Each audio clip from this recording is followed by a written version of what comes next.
हमारा ध्यान संसार में टिके रहने का आदी है। हमारी दृष्टि बाहरी संसार और जड़ सामानों तक ही सीमित है। जन्म से हमें दुनिया की ओर ध्यान लगाना सिखाया जाता है। हमें अंतर में जाने की विद्या कौन सिखाता है?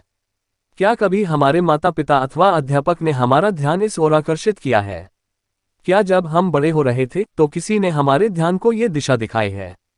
यदि नहीं, तो हमारा ध्यान मन की दिशा में चल पड़ता है और बाहर की दुनिया तक सीमित रहता है। चाहे हमारी उम्र कितनी भी हो, हम पूरी उम्र बाहर ही देखते रहते हैं। उम्र के साथ हमारी बाहर की ओर ध्यान टिकाने की आदत पक्की होती जाती है। अपनी रोजाना की जिंदगी के बारे में सोचें।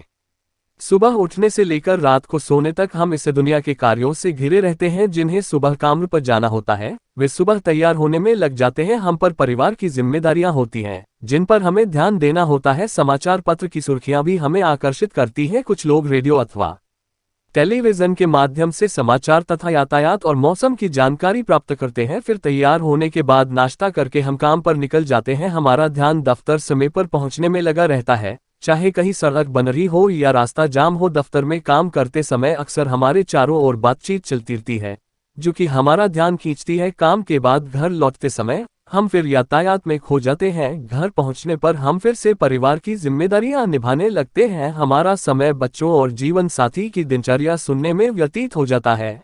फिर हम टेलीविजन देखने में घंटों लगा सकते हैं। जब हमारा बाकी परिवार सो जाता है, तब हम इतना थक चुके होते हैं कि सोने की तैयारी में जुट जाते हैं। हर दिन यही दिनचर्या रहती है। ऐसा लगता है मानो हमारे पास एकांत में बैठने और स्वयं को जानने का समय ही नहीं है। जब तक हम अपना ध्यान अंदर नहीं ले जाएंगे, हम अपनी आत्मा को नहीं जान पाएंगे और इसे जागृत नहीं कर पाएंगे।